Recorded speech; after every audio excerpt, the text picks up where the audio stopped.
Tablet 4 of the Enuma Elish says the god Marduk shot one arrow into the goddess Tiamat, split her body down the middle, and built the sky and the ground out of the two halves.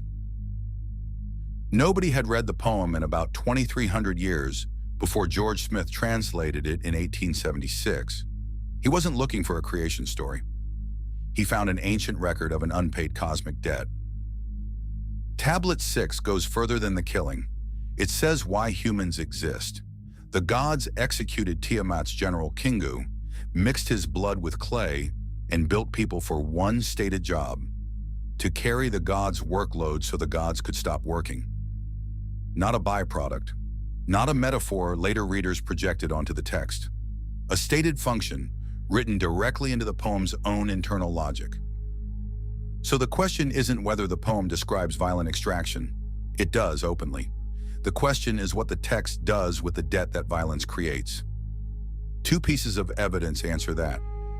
What the poem says happens to the sky itself, and what the Babylonians did with the poem every single year for centuries. Marduk didn't just repurpose Tiamat's body, he engineered it. Tablet 4 says he stretched her upper half into a sky and stationed guards on it, with bolts to keep her waters from breaking back through. That's a maintenance detail, not a decoration. The sky in this poem isn't scenery. It's a body being actively held shut.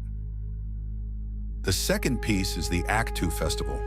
On the fourth day of the Babylonian New Year, a priest stood before Marduk's statue in the Asagala temple and recited the entire poem out loud, start to finish. The next day, the king was stripped of his regalia, slapped by the high priest, and made to swear he hadn't neglected the city or its temple.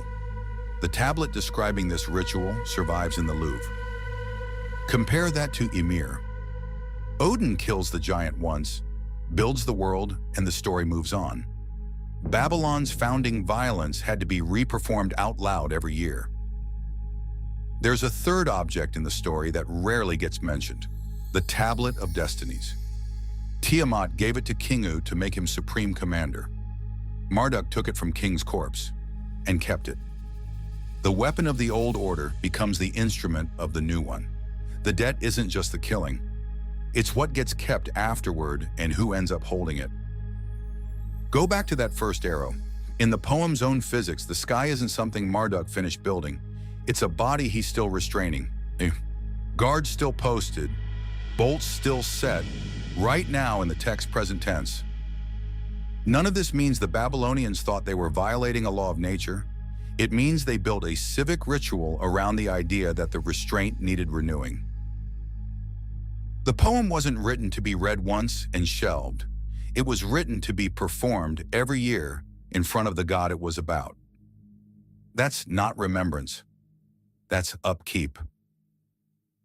The poem never says what happens if a year goes by and nobody performs it.